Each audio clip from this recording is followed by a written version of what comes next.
This is Ivy Unleashed, a Gold Ivy production.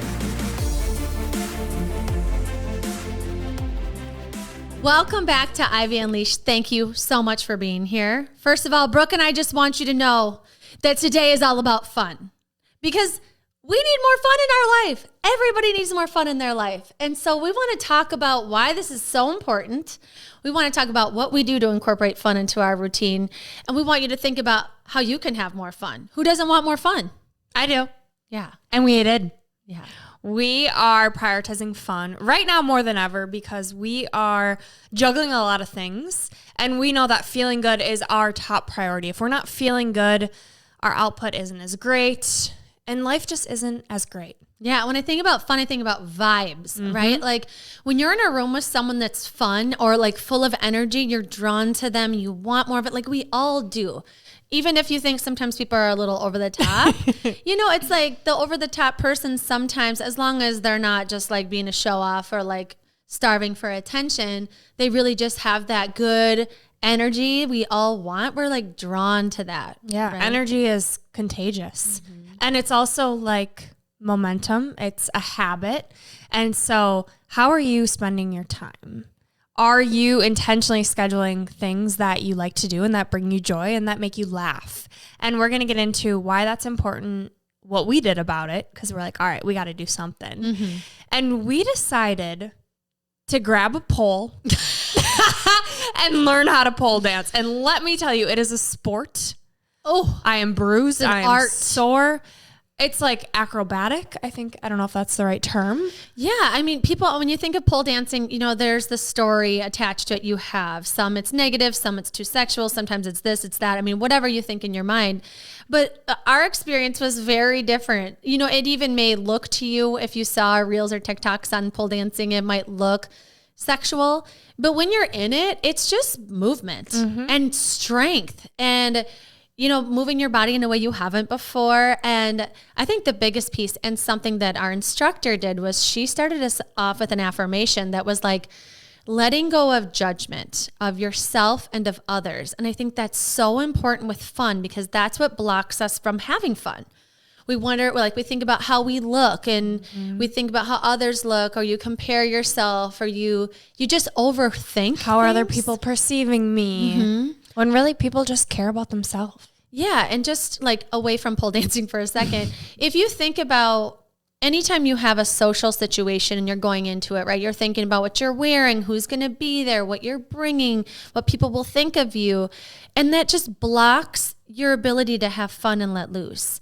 And if you think about what you really want out of a social event, you want to have some fun, right? And I think the more that we can just accept others, accept ourselves, and kind of just let go of all of the overthinking, which is, it can be challenging, right? But it's a practice of, I'm really going to just try and enjoy myself and my time. And that's too on being present and why the work of meditation and breath work is so important, so that you can just sit or stand and be where your feet are and not have all of these ruminating thoughts of, oh gosh, what are people thinking? What do I look like? Because you can fully be in your body. And when you experience that, like, there's nothing more beautiful of, okay, and feeling the way that your body moves and how strong you are, like getting back to pole dancing, the upper body strength that it takes. Like, I did not have that. I was like, oh my gosh, I need to work on this. The core. If you lift yourself on the pole, that's where I'm sore. Is like through my side of my body, the side of my core, my obliques, and my like armpits sore. Yeah. And yeah, I mean, she showed us what it could look like.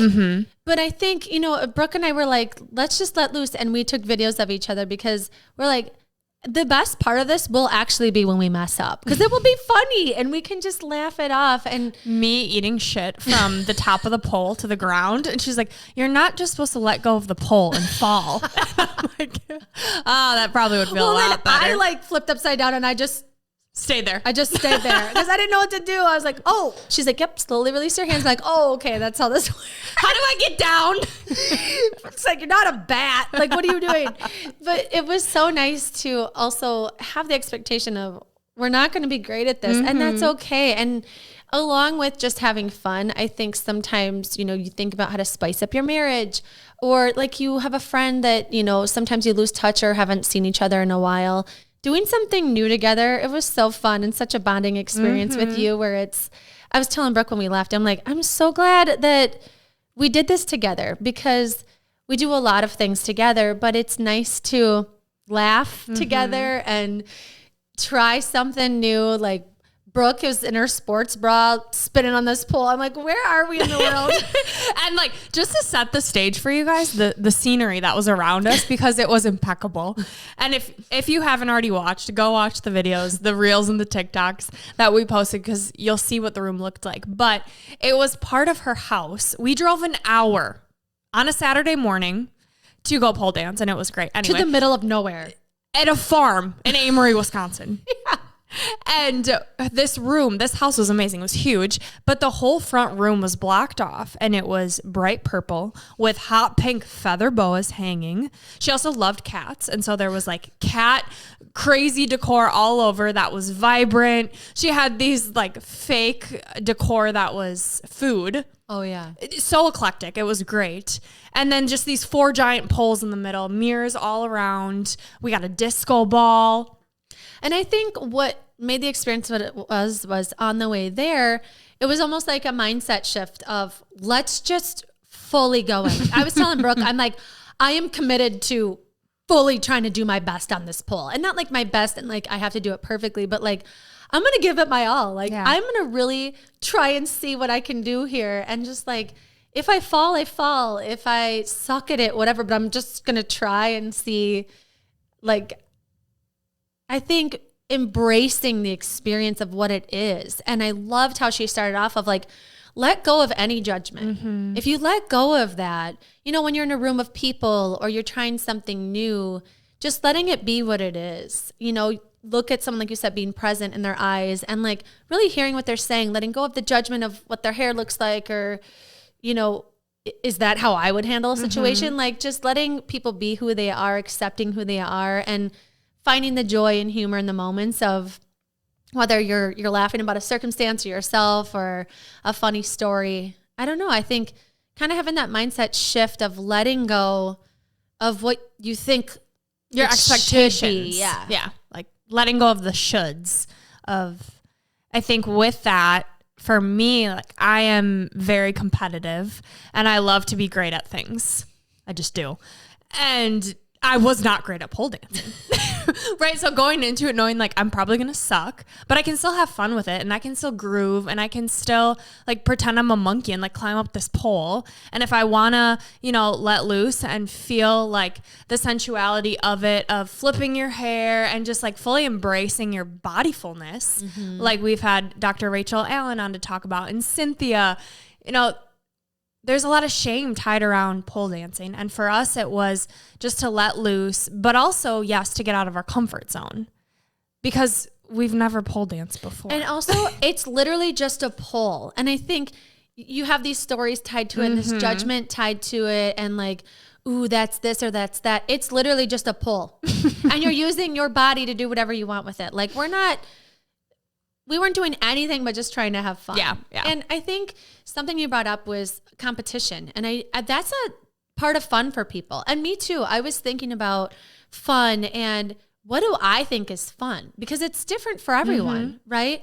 And I think it is where you can kind of get lost in the moment, like just like joy, right? Like you have this feeling and there's laughter, or there's just this rush of energy and high vibes. And a big part of that for me is competition. And for us, we went into it with a friendly competition, put a poll on Instagram, like who's going to be better on the poll. And that was just for fun. But I also think it shows part of like the maturity of our relationship and how much love we have, where, yeah, we said that. And we were like, who is better? And there were times Brooke's like, oh, looks like you're doing better on this pole than I am, right? And then she was super sensual and great. But I feel like it was like a friendly competition and lots of love, because when she would do something cool or I would do something cool, we're like, okay, you know? And so I think if that's something that, you know, back in the day, if you were really into sports and you've kind of gotten away from it, that is kind of a loss. You know, if you were Like for me, I was an athlete in high school. And when I went to college, I had to make the decision, do I run cross country or do I just have this experience with college? And I was like, I want to just be known for who I am and not sports anymore. But then I lost that competitive experience I had on a regular basis with all the sports I played. And so I found it back with marathoning. But something I was thinking about is, you know, if that was fun for you and you don't have it anymore because now you're a mom or you're in the workforce and you're like, I used to love team sports or I used to love competing with people, play into that. Like, how could you bring that into your routine? You know, whether it's like with your smartwatch and competing with other people, or if it's joining some type of sports league or whatever it may be. Sometimes competition is part of fun for people. Yeah. I think when I refer to competition, what I meant specifically earlier was not being afraid to do it because you know you're going to suck. Or like embracing this idea of trying something new, of getting out of your comfort zone and not tying yourself to the expectation of what it should be like. But yes, competition is good. It's friendly if you're having fun with it. But if it becomes a chore or I have to win or I'm not doing it, then maybe think about what or you're I have doing. to perfect this. If Yes. I'm not perfect at it, if you're, I think there's that a takes judgment. Yeah, and that takes the joy away from it. And when we were talking earlier about, okay, what do we really want to talk about within this episode? The comfort zone was a big piece because a lot of times when you think about comfort zone, you think, you know, get into the uncomfortableness of things and there's no growth in the comfort zone. And it's kind of like do hard things. And we believe that you can do fun things and still grow. Like you can get out of your comfort zone to enjoy and to have fun. And that also in return still builds confidence because you're enjoying what you're doing and you're not so much in your head. Yeah. You're experiencing it. You're in your body. You're trying something new. You're getting a new perspective and a new outlook and you're growing while you're having fun. And I think too, with fun, it doesn't need to have this limit on it. I think sometimes we think we can only experience so much fun and then we got to get back to, you know, real life or whatever, where with fun, I think if the more open you are to trying new things that might be out of your comfort zone, it might not be hard to have fun, right? It might just be being open to more fun or a new experience or a new way of thinking, right? Like when you hear the word sensuality or sexuality or pole dancing or whatever, you have this judgment that may overshadow how much fun you could have doing something like that. Not that that has to be what you're doing, but with anything, like you might have this story you tell yourself about a certain activity so you don't try it. But then also you might have this like longing to just try it and see. You know, I think for me, owning sensuality and sexuality is, I have these stories of like, is this okay? Like, is this bad? You know? And it wasn't. It was like nothing sexual about it. It was just actually more, oh, I realized how strong I am. I'm like, I can whip myself up on this pole upside down. I'm glad I've been strength training. This was so much fun. And then the video back, I'm like, oh, it looks a little bit more sexual than it felt in the moment. And I'm like, damn. Yeah. And I think it's a practice too, right? Like we talk about meditation and being present, like that's a practice. But the more that you schedule these things in your calendar to have fun, I think the more you can tap into that energy, into that vibe, and you can find it throughout your day. So for me right now, I'm doing a new protocol with my gut for SIBO, small intestinal bacterial overgrowth, and I'm experiencing die-off and all of these things as I heal. And it's been a really challenging time for me. And so mentally and physically, it was really important that we do this. Like last week was really rough. And so Saturday, like I wasn't looking forward to this because it was work, but I knew I needed it. And so I think it can be that shift too of, I know this is going to be good for me. And I know this is going to bring me the joy that I need. So if you're struggling mentally or physically, just with your health, like knowing that laughter and having fun is medicine. It is a part of feeling good and your wellness, because we can get super scientific, but the gist of it is if you are stressed, if you mentally are struggling, most likely you're in fight or flight nervous system. And when you're in that nervous system, your body can't heal. When you're having fun, you're switching over to that parasympathetic nervous system, that rest and digest, you're calm. Everything just feels a little easier and you can breathe. When you're in that nervous system, your body can heal. It can give oxygen in the blood to the organs that it needs to heal. And so for me, like this was a part of healing. And so looking at having fun as productive, these things, What also comes to mind is things that don't need to involve alcohol. We have been talking a lot about this, how our society, it normalizes alcohol, and there's a lot of quote unquote fun wrapped around with alcohol because you can relax and you can have fun. So for me in my healing journey, it's finding things that I really enjoy doing that I don't need to drink. And it's physical activities, or it's relaxing, it's reading, it's movies. So when you think of fun, if like your definition is partying, like that's fine. But I also invite you to think like, where can you be fully present in the moment and also mentally be there? Right.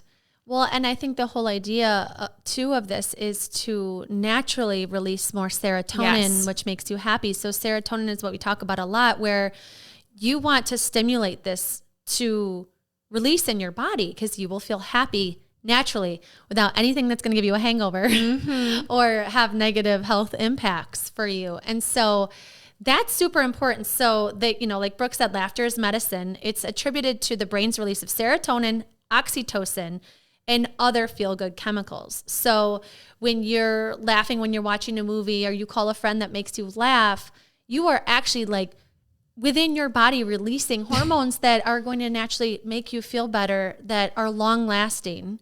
And then, like you said, it's this practice of when you are low, thinking of those things that can actually produce that in your body. And then, you know, maybe you make a list of them that you can come back to on those days you are feeling really low. And you do need a reminder of what makes you happy, because it's just tougher to come up with it when you're in that space. Yeah. And it's the more you do it, the more you'll feel it, right? So if you can prioritize laughing daily, like whether that's a funny video or something so simple that doesn't add on a lot of time, but it just gives you that boost of serotonin, of oxytocin, that's going to help you feel good for longer. And it's telling your brain, hey, we like this. Like, let's keep this going. So it's a huge piece of healing is laughing and feeling good. And there's been so many studies done of people that have healed just through prioritizing laughing, which is wild. So a lot of studies around it and science behind it.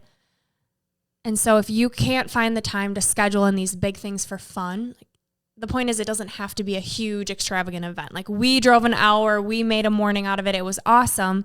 But you can also find fun in the simple things throughout your day. Yeah. And something that's really important for Brooke and I, and you'll see if you follow us, whether it's on Instagram or TikTok, is that we weave fun into these videos where some of them have nothing to do with your mindset and motivation and inspiration. It's like, let's just make the people laugh. We need some energy too. Yeah. And what's so funny is a lot of times, like I would say, at least 75% of the times, the videos that really go wild, like our yeet skirt on TikTok, when it was like one of our first viral ones, was like literally just me throwing my hair up and down and us being goofy, because people want that weaved into their life. And so if you do follow us on either of those platforms, you will see the stuff, like there's some videos that literally make no sense. And most of the time it's just us moving our bodies. It's the dancing, it's the letting loose. It's when you can feel our high vibes and energy, because that's what the people want. They want something that makes them laugh. And just like, what feels better than just having a laugh, like an unexpected laugh? Like you don't see it coming. Yeah. And who doesn't want to have more fun, feel better? I think something I'm thinking about right now in this healing journey a lot is how short life is. And like, I do not want to spend another day feeling miserable. So like, what do I need to do to snap out of it? What do I need to prioritize? Because there's a lot of things going on that I can't control as far as like the supplements I'm taking and the things they're doing to my body, but there's also a lot of things I can control. And so what am I focusing on? What am I doing to move me more to how I want to feel? And fun is a big component of that. So if you aren't liking the way your life is going right now, what are you doing intentionally each day to bring joy into your life? Yeah. And with Life is Short, when we had Dale DeSteno on, he was talking about how a lot of people in the cancer community, when they meet together, they talk about how they're incorporating fun into their routine and how they're kind of going back into their past. They're thinking about, when I was a kid, you know, before your brain's fully developed and you're overthinking things and have anxiety and responsibilities, you are able to just do things that you gravitate towards, that are fun for you. And you don't care if it's weird to everybody else, because you're just in the moment, because you haven't learned how to like second guess yourself yet, you know? And so I think it's important to think about your past. When I was a kid, what did I love to do? For me, it was sports. For me, it was reading. For me, it was like actually some alone time. And I'm like, ooh, I've really gotten away from that. I do actually like being alone sometimes and having that, like, I don't have this rush to do something else. I just, like you said, hang out in my room alone a lot and like read or organize and like those types of things was like jamming to music and doing that was like fun for me. It's always been dance. I love when people have weddings and I have an excuse to just get lost on a dance floor. And so it's something that I weave into my kids' life now. It's like, vibes are low in this house right now. We're putting on a fun song. Or it's the morning, someone's crabby. What song do you want to hear? Let's dance it out. And so I think about that. Back in the day, what did you do that you got lost in? Did you go roller skating with your friends? Did you jam out to certain songs? Play them again. Like those memories will come back. Those feel good feelings from that song will come back. You can feel it in your body, dance it out. And so then it's, what do I experience fun? Like what makes sense right now for me? So if I have 3 kids, what could I do with them? I could take them roller skating, which I really want to do. So why are you looking at me? Like I have to come with. You should come with. That kind of makes me nervous because one time in college, this boy that I liked, he was running and I was rollerblading and I totally just ate it. And I haven't rollerbladed since. Oh, we got to get you back on there. Scary. Yeah, I can do hard things. You can. Well, then also like now in your life, like you said in your calendar, present day, what could you do with the time that you have, the job that you have? How could you make your job more fun? Like in between your client calls, could you put on a song and dance it out? Could you call a friend over your lunch or go for a run that brings you joy? It's fun for you, gets your vibes up. Like what could you do with the time that you have to make things fun? And then I think in the future, looking forward, I think taking the audit of your time and thinking about, okay, that's what I used to do. This is what I feel like I can do now. How can my future self, my future calendar look a little different? What could kind of give or take, or how could we weave in more fun into these moments where I may feel like my time's limited, but I could make that more fun, or I could go into that experience a little less judgmental of myself and others to be able to have fun. I think it could even be in your car. Let's make this car ride more fun. Let's laugh more. How can we create that vibe for my life, my kids' life, my future self? I mean, it's going to improve your health and well-being, the longevity of your life. It's really important to weave this in. Yeah. And if you want that serotonin boost, like some good ways that you already mentioned, dancing, singing, moving your body, because what that's doing is changing your biochemistry. But also for some people, it's watching a scary movie. It's having a conversation with a loved one. So it looks different for everyone. And Andrew and I hope that through listening to this episode, you make some serious progress on getting fun scheduled into your life. And if it already is, we love it. And we want to know what you're doing, what brings you joy. So send us a message, comment on our posts. We want to engage with you guys and know what you love doing and also what you want to hear more of on the show. And we want to have more fun. So us hearing how you're having fun will bring us more joy. And then maybe if you have some different things we could try that we haven't done before, I'm into trying new things. Well, your mom said, what, roller derby? And I was like, oh, I don't know. That's... Aerial yoga's on the list. Yes. What else do we have on the list? Aerial yoga. I want to do some roller skating. I don't know. We tried kickboxing. That was super fun with Dale. A lot of movement things. Yes. Yeah. I'm like, can we go to a spa? Ooh. I'll go in a sauna, get a nice massage. Yep. That's fun. See, all different kind of things. All right. And now it's time for our 3 gold stars. Number 1, schedule something fun into your calendar at least once a week. Number 2, try a new activity with a friend that gets you out of your comfort zone. And 3, write a list of all the things that bring you joy. Audit your calendar to see how often you're making time for those things. And now for your piece of gold. Today's gold comes from Martha Beck, and she says, having fun is not a diversion from a successful life. It is the pathway to it. This is Gold Ivy signing off. Listen to your truth and go chase your gold.